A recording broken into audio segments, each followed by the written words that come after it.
할렐루야. 우리는 지난 시간 계속해 고린도후서 말씀을 나누었고요. 이제 대림절을 앞두고 4주 동안 시편 산책의 시간으로 이 4주 동안 이 말씀을 나누고 있습니다. 그래서 첫 번째 주에 시편 1편 지혜의 시로 하나님을 노래하라 해서 시편 1편을 나누었고, 그 다음에 시편 23편을 가지고 신뢰의 시, 그리고 지난 시간 시편 47편으로 찬양의 시를 우리 함께 나누었지요. 그래서 우리가 말씀을 통해서 아쉬레 하이시, 뭐예요? 복되도다 그 사람이여. 진정 복 있는 사람이 누구냐? 성경은 하나님 말씀만을 의지하고 하나님 말씀 앞, 오늘 말씀 앞에 고백한 것처럼 그 말씀을 즐거워하며 주야로 묵상하는 사람이 진정 복이 있습니다 라고 우리에게 가르쳐 주잖아요. 그래서 그 사람은, 이 복 있는 사람은 삶에 어떠한 시련과 어려움이 있을지라도 어떤 상황에도 오직 말씀하시는 그 주님만을 신뢰하고 의지하는 사람이라는 것을 시편 23편을 통해 나누었습니다.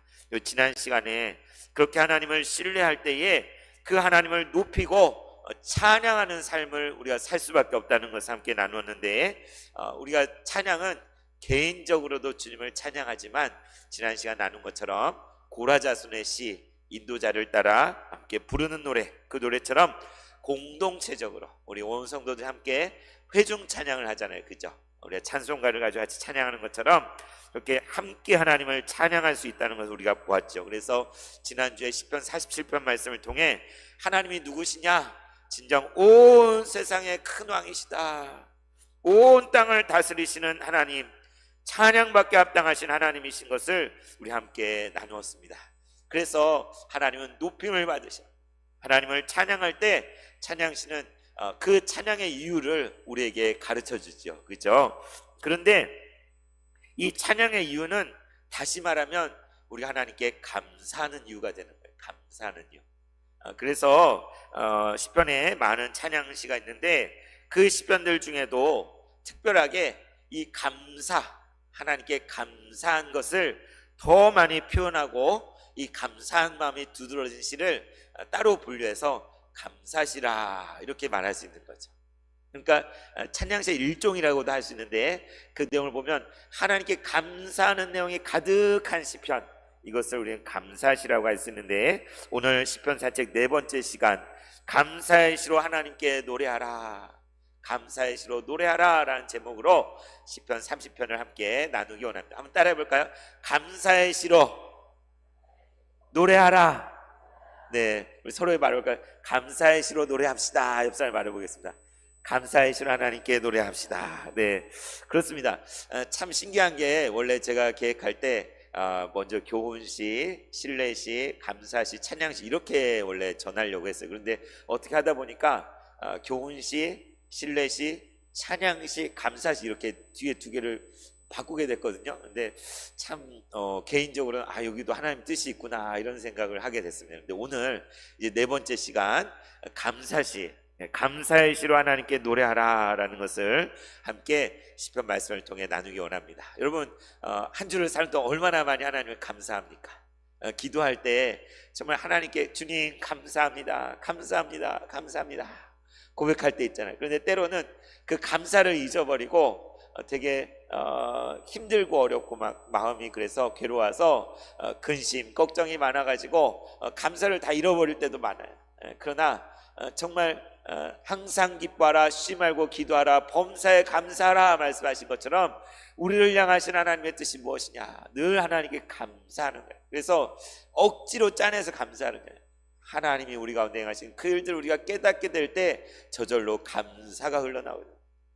하나님 우리 가운데 이루신 구원, 우리를 향하여 행하신 그 놀라운 일들을 우리가 체험하게 될 때, 그것을 삶을 통해 느끼게 될 때 어떻게 감사하지 않을 수 있겠습니까? 우리가 정말 누군가로부터 큰 은혜를 받았을 때, 누가 나를 많이 도와주고 선물을 주고 섬겨주고 할 때 저절로 나오잖아요. 아유 감사합니다, 너무 감사합니다, 이 말이 우리 저절로 나오잖아요. 감사. 근데 정말 감사해야 되는데도 어떤 사람은 감사를 안 하는 경우가 많아요. 그죠? 정말 은혜를 많이 베풀었는데도 그것을 감사할 줄 모르는 사람들이 세상에 많더라고요. 우리는 어때야 되겠어요? 감사한 일에 감사할 줄 아는 성도가 되어야 되죠. 서로에게도 정말 감사할 줄 아는, 정말 형제님으로 인해, 자매님으로 인해, 저 그 섬김으로 인해 감사함을 표현할 수 있고 감사할 수 있는 우리의 마음이 되어야 되지 않겠습니까? 더불어 하나님을 향하여 감사할 수 있는 그러한 우리의 삶이 되어야 되지 않겠습니까? 시편에는 감사의 시로 하나님을 노래하는 것들이 많이 있는데 그 대표적인 시가 오늘 함께 나누고자 하는 시편 30편입니다. 그래서 이 시편을 나누면서 함께 감사의 시로 어떻게 하나님을 노래하는지 나누길 원하는데요. 오늘 시편 30편의 표제가 어떻게 되어 있습니까? 표제 앞에 있는 말씀 함께 읽어볼까요? 시작. 다윗의 시 곧 성전 낙성가라. 네. 이 시편 30편도 누구의 시라고요? 다윗의 시. 시편 23편이 다윗의 시였던 것처럼 지난 시간 47편은 고라자손의 시였잖아요. 오늘 30편은 다시 다윗의 시예요. 시편의 한 거의 반절 가까이가 다윗의 시예요. 다윗의 시. 다윗이 노래하면서 하나님께 고백한 그 노래가 아주 많은데 이 30편도 다윗이 지은 시라는 것이죠. 그래서 다윗의 삶의 고백, 그의 체험, 그의 모든 것 신앙이 고스란히 담겨져 있는 시다라는 것을 우리가 생각할 수 있는 거죠. 그냥 하늘에 뚝 떨어진 시가 아니라 다윗의 시. 여러분의 시도 있을 수 있잖아요. 여러분도 하나님께 고백하는 기도가 있고 오늘 조성근 대표로 기도하셨는데 하나님께 간구하는 기도, 소원이 있잖아요. 그것이 여러분의 시인 거예요. 여러분의 노래인 거예요. 그런데 여기에 곧 성전 낙성가입니다 라고 되어 있어요. 다시 말하면 성전을 봉헌하고 낙성식을 할 때 이 노래를 불렀다라고 설명이 되어 있어요. 근데 여러분 다윗이 살던 시대에 성전이 있었나요? 다윗이 성전을 지었나요? 아니죠, 그죠? 다윗은 정말 간절히 하나님이 계실 그 성전을 짓고자 하는 간절한 소원이 있었어요. 그랬는데 하나님께서 뭐라고 했어요? 너는 피를 많이 흘려 너가 아니라 너의 자손을 통해 이 성전을 짓게 하겠다. 내가 너의 영원한 집이 되어주겠다라는 그런 놀라운 약속을 하셨지만 다윗이 성전을 짓도록 허락하지 않았어요. 얼마나 아쉬웠을까요? 정말 내가 하나님께 내 마음과 뜻과 정성을 다해 성전을 지어드리고 싶은데 그래서 어떻게 했어요? 역대기에 보면 다윗이 온갖 건축 재료를 다 준비해놨어요. 어쩌면 솔로몬은 숟가락만 얹은 거예요. 모든 성전에 대해 필요한 금이며 은이며 보석이며 여러 장신구며 벽돌이며 나무며 그걸 다윗이 다 얼마나 세심하게 다 준비를 해놨는지 역대기에 잘 나와 있어요. 그러나 자기 손으로는 짓지 못한 거예요. 아니 그러면 다윗은 이 시를 지을 때 성전이 있지도 않았는데 이게 어떻게 성전 낙성가냐? 훗날에 솔로몬 시대에 성전이 지어졌고 이 성전이 무너졌을 때 포로 귀환하여서 제2성전, 누구의 성전? 스룹바벨 성전이 있었잖아요. 그리고 예수님 당시에는 또 헤롯 성전이 지어졌잖아요. 그래서 훗날에 성전이 지어진 뒤에 낙성식을 할 때 이 다윗이 지었던 시편 30편을 가지고 노래를 불렀다는 거예요. 이해가셔요? 그러니까 다윗이 지을 때는 성전이 있지 않았지만 성전을 사모하는 마음으로 그 다윗이 이 시편을 지었을 때에 훗날에 성전의 낙성식, 우리도 교회 헌당식, 입당식 하잖아요, 그죠? 제가 알아보니까 입당 예배는 이렇게 아직 빚을 다 갚지 못했을 때 그때 입당 예배라고 들어요. 그런데 모든 건축 빚을 다 갚았을 때 온전히 하나님께 드립니다 하고 헌당 예배 드리잖아요. 이게 낙성식이나 마찬가지예요. 성전을 온전히 하나님께 올려드립니다 하면서 낙성식을 할 때 바로 이 시편 30편을 혼자 불렀겠어요? 회중이 같이 불렀겠죠. 그러니까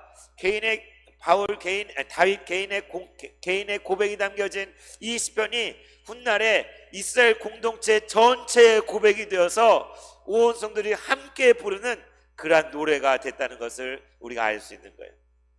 제가 찾아보니까 실제로 이 시편 30편은 유대인들의 하누카 축제 때 불려졌대요. 하누카 축제. 하누카라는 축제 때 명절에 이 시편 30편을 꼭 불렀다는 거예요. 하누카 축제가 뭐냐? 여러분 생소하시죠? 처음 들어보는 말일 수도 있잖아요. 뭐냐면 말라기 선지자 이후로 예수님 오시기까지 한 400년 동안 역사에 암흑기, 공백기 시기가 있잖아요. 그때 수많은 고난과 어려움들이 있었는데 그때 이방 나라가 이방의 왕이 예루살렘을 짓밟고 성전을 모독하고 성전을 짓밟은 사건이 있었어요. 그랬을 때 마카비 형제들이 들고 일어나서 독립전쟁을 벌여요. 유다의 독립전쟁을 벌여가지고 그 이방 나라를 다 물리치고 성전을 회복하고 예루살렘을 수복한 날, 그날을 기념하는 날이 한우카 축제예요. 그러니까 또 하나의 독립기념일을 할 수 있는 거예요. 출애굽이 있었고 포로 귀환한 날이 있었지만 또 이스라엘 역사 가운데 한우카 축제가 있는 거예요. 그래서 그날을 매년 기념하고 하나님께 감사하면서 예배하는데, 그때 바로 이 시편 30편을 이스라엘 사람들, 유대인들은 이 노래를 불렀다는 거예요. 그래서 우리가 오늘 살펴본 이 30편도 멜로디가 있고 가사가 있고 악기를 연주하고 해서 실제로 성전에서 예배할 때 불려진 노래였구나라는 것을 우리가 알 수 있는 거예요. 이해가시죠? 그래서 여러분, 이 다윗이 자신의 삶의 고백으로서 드려진 이 노래가 이스라엘 백성들이 성전 낙성식에 한우카 명절에 부르는 노래였던 것처럼, 이제도 오늘을 살아가는 저와 여러분에게도 우리가 고백하는 노래, 우리가 하나님께 올려드리는 그러한 찬양이 될 수 있다는 것입니다. 우리의 고백이 되어야 되겠죠. 그래서 오늘 시편 30편을 함께 나누기 원하는데, 이 시편에는 구조가 있습니다. 구조. 특별히 그래서 크게 두 부분으로 나누면 1절에서 5절 또는 6절까지, 그리고 이제 후반부를 6절이나 7절부터 12절까지 이렇게 크게 두 부분으로 나눌 수가 있고, 보다 세부적인 네 부분으로 1절에서 3절, 4절에서 5절 혹은 6절, 그리고 6절부터 11절, 그리고 12절, 이렇게 네 부분으로 나눌 수가 있어요. 구조라는 게 구조. 여러분, 성경의 시에는 구조라는 게 있어요. 여러분 시를 쓸 때, 학교 다닐 때 시 써보셨죠? 그러면은 제목을 쓰고 연을 나누고 행을 해가지고 시를 쓰잖아요, 그죠? 그럼 어떤 말을 반복하기도 하고 이렇게 응축해가지고 시를 쓰잖아요, 그죠? 그래서 되게 세심하게 기록된 것이 시예요, 시. 그냥 막 산문처럼 내가 이랬고 저랬고 그래서 이러저러고 막 쓰는 거는 산문이에요, 그죠? 산문. 그런데 시라는 것은 단어 하나하나를, 저희 아버지를 보면 시인이라고 그랬죠. 저희 아버지 보면 단어 하나하나를 갈고 닦고 발굴해내고 정말 영롱하게 진주같이 빚어가지고 그렇게 단어를 쓰시더라고요.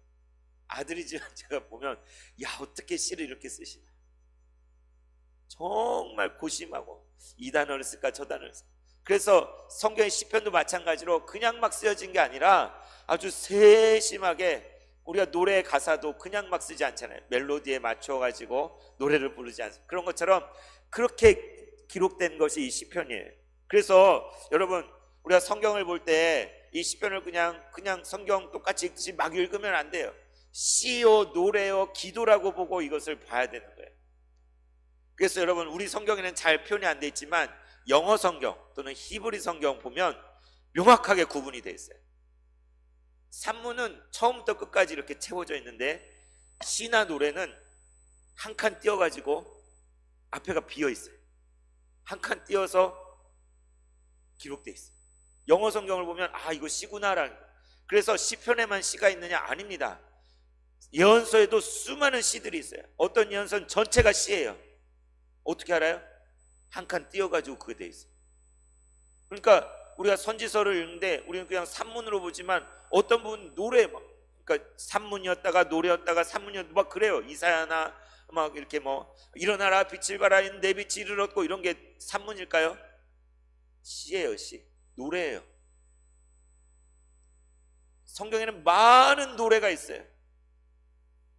그래서 그것을 우리가 구분하면서 볼 줄 알아야 되는데, 우리 한글 성경에는 그런 구분이 잘 안 돼 있어가지고 이게 시인지 노래인지 그냥 산문인지 그냥 쭉쭉 읽는 거죠. 그래서 우리가 이게 그러니까 모세오경 오경대로, 또 역사서대로 시와 뭐 잠언 또는 신약의 복음서는 복음서, 서신은 서신대로 그 장르와 그것이 쓰여진 그런 것들을 우리가 세심하게 살피고 말씀을 볼 때 정말 이 말씀이 우리에게 주는 그 의미들을 제대로 발견하게 되는 거죠.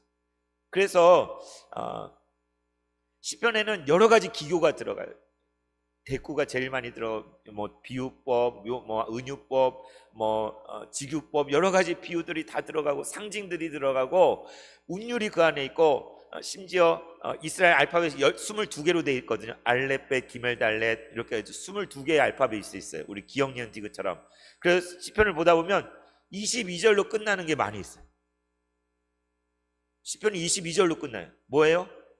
알파벳으로 순서대로 해서 한 절씩이 기록돼요. 44절로 끝나는 시편도 있어요. 이 아크로바틱 시라고 그래요. 66절로 끝나는 시도 있어요. 시편 119편은 176절로 끝나요. 176절 어마어마하죠. 근데 그게 어떤지 아십니까? 8절씩 22묶음이에요. 22연으로 되어 있어요. 그래서 천년은 8절은 전부 알렙으로 시작된 줄이 쫙 8절 있고, 그 다음 8절은 베트로 시작되는 구절이 8절 있고 지도가죠. 그 다음 세 번째 연은 기멜로 시작되는 절이 8절 있고, 이렇게 8절 돼서 22연을 하니까 176절이 나오는. 그러니까 시편 안에는 이런 구조들, 기교들, 은유와 상징, 표현 기법들이 무궁무진하게 들어있는데, 그런 걸 제대로 이해하지 않고 그냥 보면 그냥 평범하게 제대로 이해를 못하는 거죠. 그래서 지난주에 시편 47편 볼 때도 하나님께서 하늘로 올라 등극하시기 전과 등극한 이후로 나눠서 1절부터 4절 그리고 5절이 있고 6절부터 8절, 9절이 있다고 말씀드렸잖아요. 오늘 시편도 그 나름의 구조가 있어요.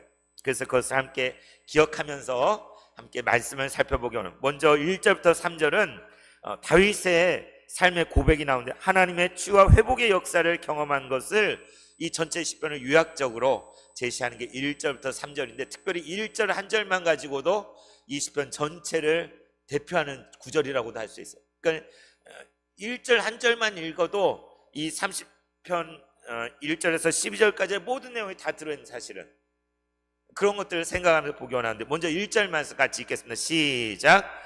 여호와여, 내가 주를 높일 것은 주께서 나를 끌어내사 내 원수로 하여금 나로 말미암아 기뻐하지 못하게 하심이니이다. 아멘. 뭐라고 합니까?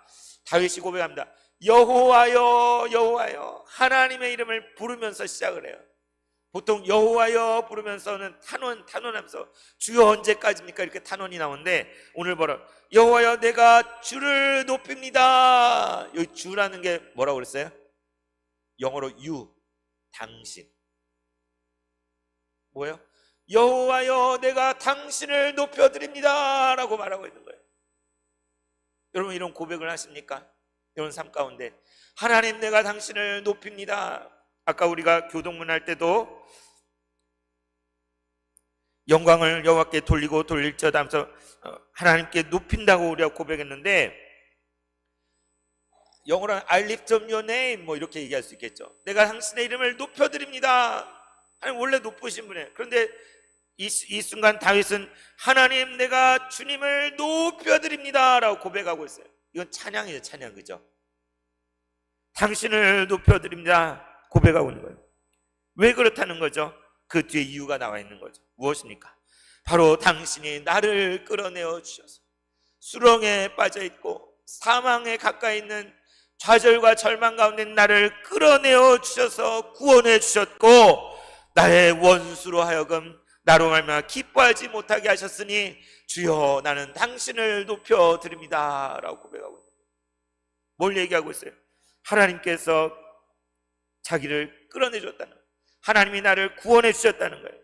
내 원수가 나 때문에 기뻐하지 못하게, 원수가 실망하게 만들어주셔서 하나님 감사합니다 라고 말하고 있는 거예요. 여러분, 시편 23편에서도 뭐라고 했어요? 주께서 내 원수의 목전에서 큰 상을 차려주시고, 원수가 내 원수죠. 여러분, 살면서 누구랑 원수 맺고 사시는 분 계셔요? 없죠? 막 남편을 아이고 왼수 뭐 이럴 때가 있을 수 있지만, 뭐 자식이 왼수네 이런 때가 있지만, 막 누구랑 원수 맺고 살면 안 되잖아요. 그죠? 될 수 있으면 화평하게 사이좋게. 그런데 때로는 여러분 삶에 원수 같은 사람이 있잖아요. 여러분을 괴롭히고 힘들게 하고 악한 생각으로 여러분을 어렵게 하는 그런 사람들이 있을 수 있잖아요. 가족 안에 있을 수도 있고, 형제 안에 있을 수도 있고, 친구가 원수 같을 때도 있고. 원수는 어떤 사람이에요? 내가 망하기를 바라는 사람, 내가 잘못되기를 바라는 사람, 내가 자빠져 넘어지기를 바라는 사람이 나의 원수예요. 그렇죠? 그런데 여러분 뭐 누구랑 특별히 원수 맺고 사시는 분은 없겠지만 이 원수는 우리의 삶의 현실이에요. 원수가 있어요. 시편에서 계속 원수에 대해 얘기하잖아요. 다윗에게도 원수가 있었어요. 원수. 이것은 우리 눈에 보이는 형제나 가족이나 나를 힘들게 하는 그 누군가가 원수라고 할 수도 있겠지만 우리는 그냥 육만을 가지고 사는 거예요. 이 세상에 사단 마귀가 있잖아요. 그 사단 마귀는 어떻게든지 우리를 넘어뜨리려 하고 쓰러뜨리려 하고 믿음에서 탈선하게 하고 하나님을 부인하게 하려고 하는 그 사단 마귀가 있잖아요. 악한 영들이 있잖아요. 우리를 속이고 미혹하고 옛날 뱀이 하와를 속인 것처럼 우리를 미끄러지게 하고 악으로 빠져들게 하는 그러한 실체가 존재하는 거예요. 그냥 우리를 가만 놔두지 않아요. 때로는 우리에게 질병을 주기도 하고 우리로 곧 근심거리를 주기도 하고 관계가 깨지기도 하고 상처 입기도 하고 여러 가지 방법으로 우리를 실족하게 하려는 그런 악한 영의 세력이 있는 거예요. 우리 세봉천교회가 당하고 있는 모든 고통들, 이거 영적인 싸움이잖아요. 우리는 단순히 눈에 보이는 육의 싸움을 하는 게 아닙니다. 하늘의 공중 권세 잡은 자들, 하나님의 주님의 몸된 교회를 넘어뜨리느냐 그대로 보존하느냐, 이 목숨을 건 싸움을 우리가 하고 있는 거예요. 단순히 건물을 지키고 땅을 지키고 우리 권리를 지키려는 그런 싸움은 할 필요가 없어요. 하나님 나라를, 이 영적인 싸움을 우리가 하고 있는 거예요. 그래서 우리는 기도하는 거잖아요. 그런 싸움이 아니면 릴레이 금식 기도를 할 필요가 왜 있겠습니까? 이건 영적인 싸움이에요. 믿음의 선한 싸움을 우리는 싸우고 있는 거예요. 원수는 우리를 무너뜨리기 원하고 믿음에서 탈선하게 하기 원하고 잡아뜨리고 무덤에 내려가기를 원하는 그런 원수가 있는 거예요. 성경은 너무나 현실적이에요. 너무나 리얼리티예요. 장밋빛으로 다 잘 될 거야, 행복할 거야, 괜찮을 거야, 그런 걸 약속하지 않아요. 여러분 삶이 얼마나 힘든 것들이 많습니까? 여러분이 오늘 예배 나올까지 얼마나 많은 장애물들이 있었고 어려움들이 있었어요. 그런데 다윗은 고백하는 거죠. 여호와여, 내가 당신을 높여드립니다. 왜냐하면 당신이 나를 끌어내셔서 내 원수로 하여금 나로 말미암아 기뻐하지 못하게 하셨으니 주여 높임을 받으소서라고 고백하며 나갑니다. 그러면서 2절 3절 그 이유를 계속해서 말하는 거죠. 뭐라고 합니까? 함께 읽겠습니다. 시작. 여호와 내 하나님이여, 내가 주께 부르짖음에 나를 고치셨나이다. 여호와여, 주께서 내 영혼을 소홀에서 끌어내어 나를 살리사 무덤으로 내려가지 아니하게 하셨나이다. 이게 다윗의 고백이에요. 이게 우리의 고백인 줄 믿습니다. 뭐라고 합니까? 여호와 내 하나님이여. 여러분 나중에 12절에도 여호와 나의 하나님이여 또 그래요. 이게 기가 막힌 거예요. 하나님이 계신데 하나님이 누구예요? 나의 하나님. 하나님, 당신은 나의 하나님이 되십니다. 하나님 내 소유예요? 아니잖아요. 뭐 내 거 막 이렇게 하지. 근데 마치 하나님 내 겁니다. 여러분, 하나님 나의 하나님. 나는 하나님 겁니다. 하나님 나를 지키시고 돌보시고 나를 붙드시고 나를 주장하시고 나를 다스리시는 분이 당신이십니다. 다른 누군가의 하나님이 아니라 당신은 나의 하나님이 되십니다. 이 고백을 하고 있는 거예요. 여호와 나의 하나님이여. 뭐라고 합니까? 내가 당신께 부르짖을 때에 나를 고쳐주셨습니다. 이게 우리의 고백이잖아요. 여러분 정말 고통 가운데 하나님께 부르짖었을 때 여러분을 고쳐주신 분이 누굽니까? 때로는 의술을 통해서 여러 도움을 통해 우리를 고쳐줘야 돼요. 우리가 아프고 고통하고 어찌하지 못할 때, 우리가 스스로 일어날 힘이 없을 때 우리를 회복하시고 고쳐주신 분이 누구냐? 바로 하나님이라고. 다윗은 그가 고통 가운데 하나님께 부르짖을 때 하나님이 나를 치유하시고 여호와 라파의 하나님이 나를 고쳐주신 것을 경험했던 거예요. 하나님, 내가 당신께 내가 어찌하지 못하여서 내가 절망 중에서 당신께 부르짖었을 때 주님 나를 외면하지 않으시고 나를 고쳐주셨습니다. 또 뭐라고 고백합니까? 여호와여, 당신이 내 영혼을 수월에서 끌어내어 나를 살리셔서 무덤에 내려가지 않게 하셨나이다. 23편 사망의 음침한 골짜기, 주께서 내 영혼을 소송케 하신다는 것처럼 다윗은 나락의 끝까지 떨어져서 마치 무덤에 이른 것처럼 죽을 것 같은 고통과 절망과 괴로움을 경험했던 거예요. 그런데 그 속에서 어떤 일이 벌어졌어요? 하나님이 나의 영혼을 수월에서 끌어내어 주셨습니다. 이 끌어낸단 말이 또 나오죠. 수월에서 나를, 사망에서 나를 건져주셨습니다. 죽음에서 나를 건져주셨습니다.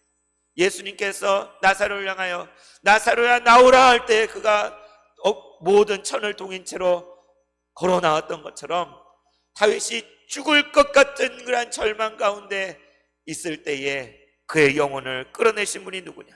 수월에서 건져내신 분이 누구냐? 바로 하나님이라고. 나를 살리셔서 무덤에 내려가지 않게 하셨으니 주여 내가 당신을 높여드립니다. 이 고백을 하고 있는 것입니다. 하나님은 어떤 분이십니까? 후이스가 그분은 나를 고치시는 하나님이요 나를 살리시는 하나님. 다윗은 이것을 고백하고 있는 것입니다. 그의 삶을 통해서 그의 질병과 아픔 가운데 그를 치유하신 분이 하나님이시요 죽음 가운데서 그를 다시 살리신 분이 하나님이시라는 것을 고백하고 있는 것입니다. 여러분은 어떤 하나님을 고백하고 계십니까? 여러분 하나님을 어떻게 알고 계십니까? 그분은 저와 여러분의 치료자가 되시며 저와 여러분의 구원자가 되시며 사망에서 생명으로 옮기신 분이 우리 하나님이심을 고백합니다. 여러분 진정 하나님이 나를 그렇게 살리셨다면, 하나님이 나를 그렇게 고치시고 나를 건져주셨다면 그 하나님을 어찌 찬양하지 않을 수 있겠습니까? 그 하나님께 어찌 감사하지 않을 수 있겠습니까? 그 하나님을 어찌 높이지 않을 수 있겠습니까? 다윗은 이 고백을 하고 있는 거예요. 하나님이 나를 살리셨습니다. 우리도 이렇게 해야 되잖아요. 우리가 그 하나님을 안다면, 하나님이 나를 살리신 걸 안다면 주님 감사합니다. 어찌하여 나 같은 것을 사랑하셔서 나를 죄와 사망에서 건지셔서 영원한 생명으로 인도하시나이까? 천국을 허락하시나이까? 나 같은 죄인을 살려주시나이까? 어메이징 그레이스 같은 노래가 저절로 우리에게 흘러나옵니다. 이제 4절, 5절, 6절에서는 다른 성도들에게 권면을 해요. 앞에 1절 여호와여 하고 있었는데 이제 4절부터 5절 대상이 달라요. 우리는 말씀을 볼 때 이게 누구한테 말하는 건지를 잘 봐야 돼요. 하나님께 말하는 것인지, 다른 사람들에게 말하는 것인지, 나 자신에게 말하는 것인지, 말하는 사람이 있고 듣는 사람이 있어요. 이게 하나님이 말씀하시고 내가 듣는 건지, 그런 것들을 구분하면서 봐야 돼요. 이게 팩트를 보면서. 뭐라고 합니까? 주의 성도들아, 주의 성도들아. 다윗은 시선을 돌려서 다른 성도들 향해 성도 여러분, 여호와를 찬송하며 그의 거룩함을 기억하며 감사하십시오. 그의 노염은 잠깐이요 그의 은총은 평생입니다. 저녁에는 울음이 깃들일지라 아침에는 기쁨이 올 것입니다. 내가 형통할 때 말하기를 영원히 흔들지 아니하리라 내가 했었습니다 라고 말하고 있는 거예요. 이해가시죠? 그래서 구분이 되는 거예요. 앞에는 하나님께 감사하면서 하나님이 하신 일을 고백했는데 이제 4절부터는 대상이 달라요. 주의 성도들, 다른 형제 자매들에게 말하는 거예요. 여러분도 여호와를 찬송하십시오. 그분의 거룩함을 기억하며 감사하십시오 라고 말하면서 5절에 뭐를 얘기하냐? 그분의 노염은 잠깐이요 그의 은총은 평생입니다. 여기 완벽한 대조가 나오죠. 저녁에는 울음이 깃들일지라도 아침에는 기쁨이 올 것입니다. 그러니까 하나님이 노여하는 게 있어요, 없어요? 있어요. 하나님의 진노가 있어요. 로마서에서 말한 것처럼 하나님의 진노가 불으로 진리를 막는 사람들 위에 있다고. 임박한 진노가 있는 거예요. 하나님 참고 또 참으시지만 죄악이 차면 심판하세요. 그의 자녀들은 징계하세요. 하나님의 노염은 무서운 거예요. 그런데 그것은 뭐라고 그래? 잠깐. 그의 은총은 평생입니다. 여러분, 하나님 뭐라고 얘기합니까? 내 말을 따지지 않는 저주는 몇 대까지? 3, 4대까지. 오유, 3, 4대를 저주하는. 무섭잖아요, 그죠? 근데 그의 은총과 축복은 몇 대까지? 1000대까지. 1000대. 여러분 1000대가 상상이 되세요? 영원이에요, 영원. 그의 저주는 3, 4대라면 그의 축복은 1000대까지 이른다. 이러한 대조예요. 어마어마한 대비예요. 그러니까 3, 4대도 사실 무서운 거잖아요. 그런데 그거에 비해 하나님이 주실 그 축복과 은총은 영원하도록 1000대 이르도록 주시는 복이라는 거예요. 그 말씀인 거죠. 그분의 노여움은 잠깐이요, 그분의 은총은 평생에 걸친 것입니다. 저녁에는 울음이 깃들을지라도 아침에는 기쁨이 올 것입니다. 성경은 현실적이라고 그랬잖아요. 장밋빛이 아니라고 그랬잖아요. 저녁에는 울음이 깃들을지라도. 다윗은 저 여러분처럼 밤에 잠을 들지 못하고 눈물로 밤을 지새우며 베갯니를 적신 날들이 있었던 거예요.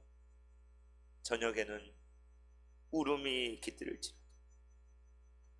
얼마나 고통스러워요. 여러분, 여러분의 삶에 그냥 평안하고 아무 문제가 없습니까? 문제 없는 사람이 있습니까? 건강이 안 좋을 수 있고. 여러분 정말 여러분 막 넉넉해서 돈을 펑펑 써도 되는 그런 형편이신가요? 다 먹고 살기 힘들잖아요. 하루하루 돈 벌어야 돼요. 생활하려면, 자식들 키우려면. 하나님께 더 드리고 싶어도 내가 가진 게 너무 없어서 안타깝고, 고생하면서 애쓰면서 여러분 하루하루 살잖아요. 저녁에 눈물이, 울음이 깃들이는 게 뭔지 여러분 다 아시잖아요. 다윗도 똑같아요. 그걸 알아요. 얼마나 고통스러운지, 얼마나 외로운지, 얼마나 눈물이 나는지 다른 사람 모를지 몰라도 하나님 아십니다.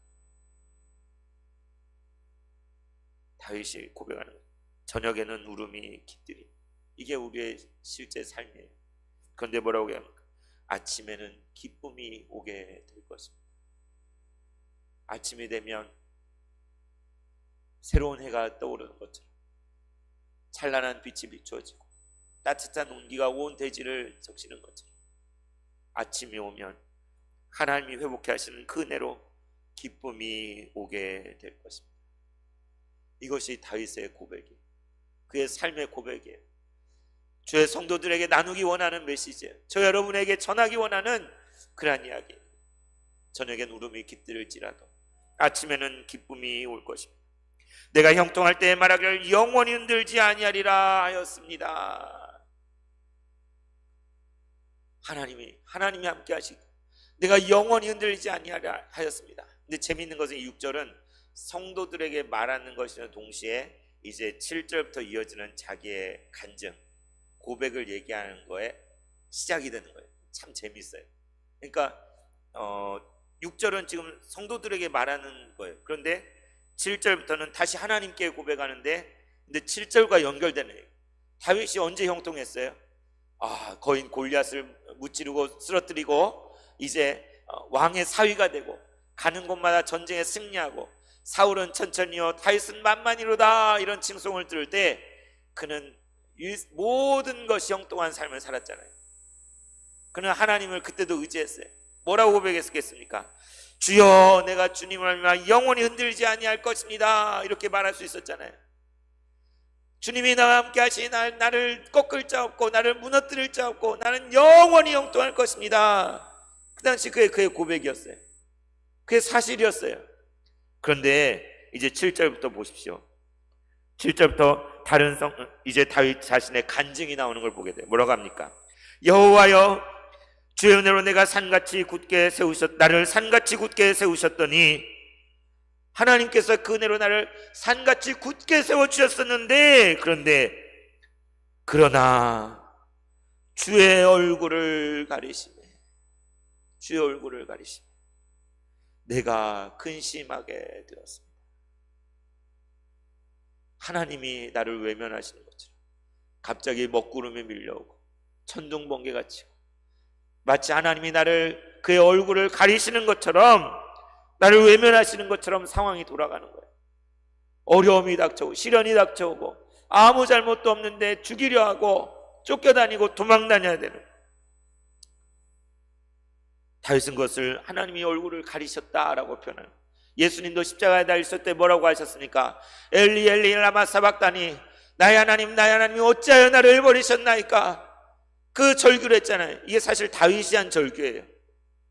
십자가상에서 그것을 그대로 예수님이, 우리가 하는 그 절규를 예수님이 하셨어요.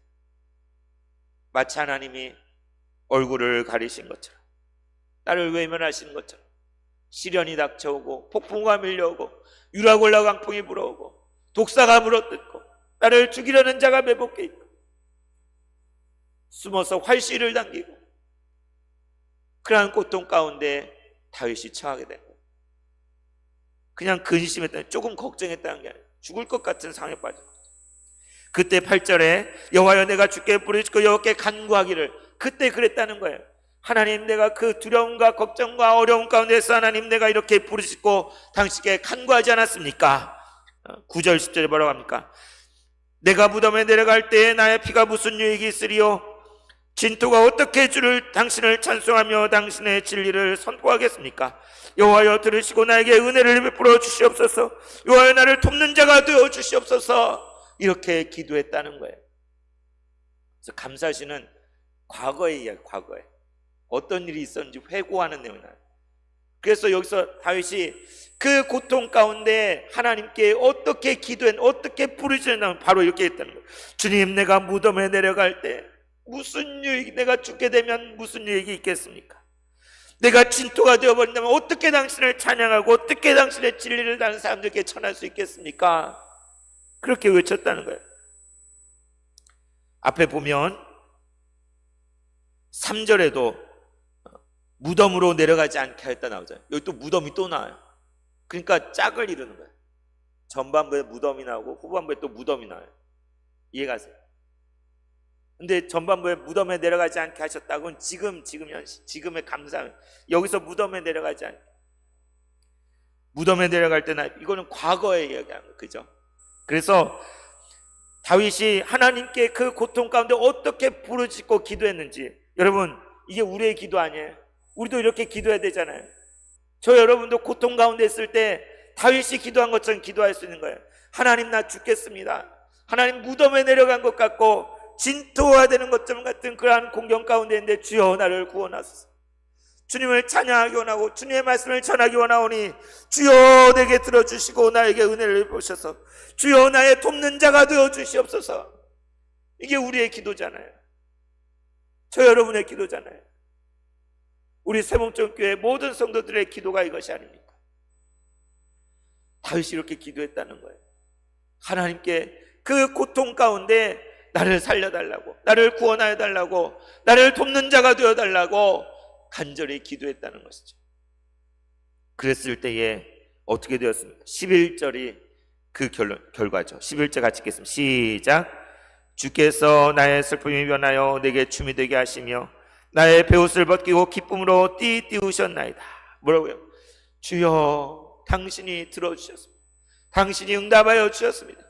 당신이 변화시켜 주셨습니다. 나의 이 모든 슬픔이 변하여 나에게 춤이 되게 하여 주시고 나의 이 제 가운데 누워있는 이 베옷을 벗겨주시고 기쁨으로 띠를 띄워 주셨습니다. 이게 다윗의 고백이에요.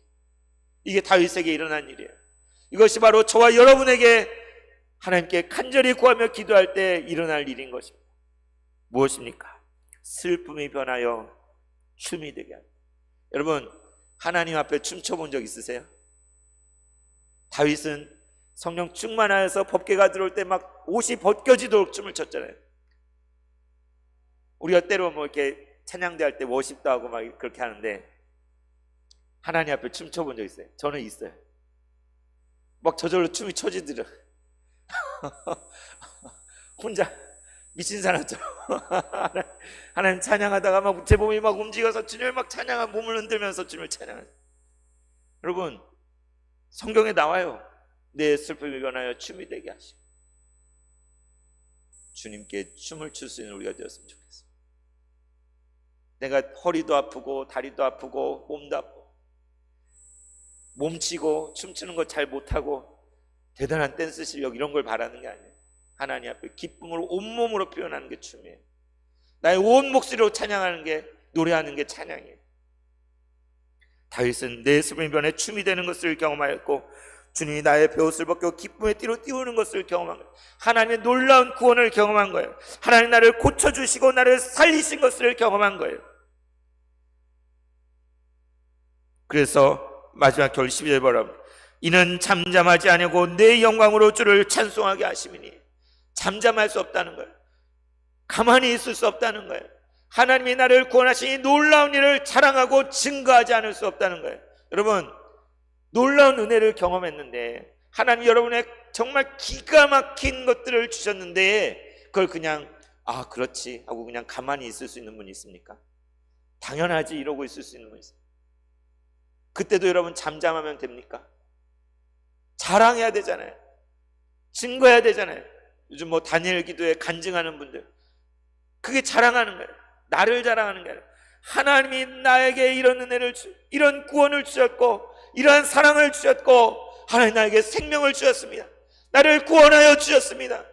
하나님이 내 모든 근심 걱정을 가져가 주셨습니다.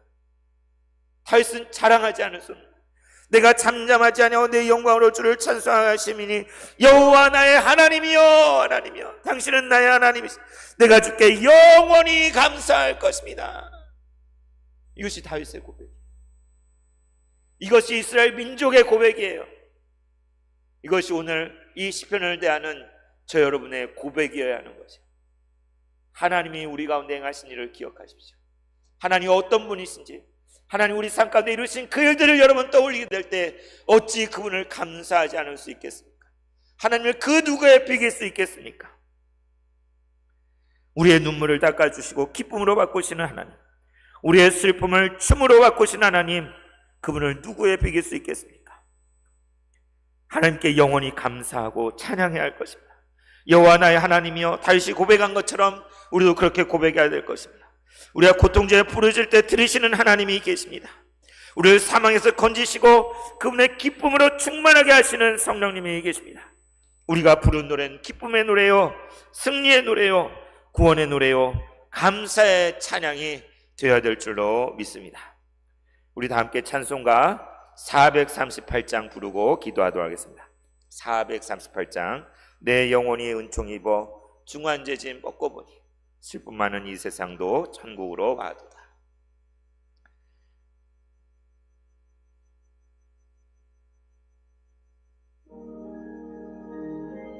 주님을 찬양합시다. 주님께 감사를 고백을 합시다. 내 영혼이 은총 입어 중환제짐 벗고 보니 슬픔 많은 이 세상도 천국으로 와도다. 내 영혼이 은총 입어 중환죄짐 벗고 보니 슬픔 많은 이 세상도 천국으로 와도다. 할렐루야 찬양하세. 내 모든 죄 사함받고 주 예수와 동행하니 그 어디나 하늘나라. 주의 얼굴 뵙기 전에 멀리 뵈던 하늘나라 내 마음속에 이루어지니 날로 가깝도. 할렐루야 할렐루야 찬양하세. 내 모든 죄 사함받고 주 예수와 동행하니 그 어디나 하늘 높은 산이 넓은 산이 거친 들이 조막이나 궁궐이나 내 주 예수 모신 곳이 그 어디나 하늘나라. 할렐루야 찬양하세.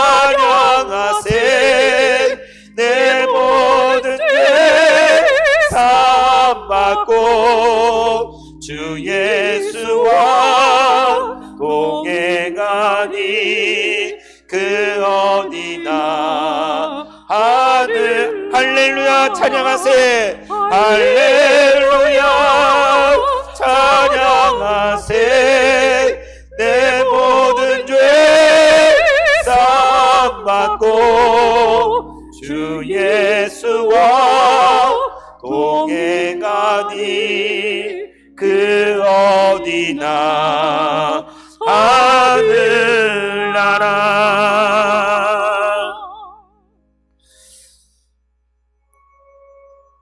은혜롭고 자비로우신 하나님 아버지, 우리의 감사의 시로 노래하게 하시니 감사드립니다. 주여, 당신은 이 세상 그 누구와도 비길 수 없습니다. 당신 우리가 부를 때에 고쳐주시고 우리의 영혼을 깊은 죽음에서 건져주셨습니다. 저녁에 기숙한 울음을 닦아주시고 아침에 찾아오는 기쁨으로 채워주십니다. 우리의 슬픔을 기쁨의 춤으로 변화시켜 주십니다.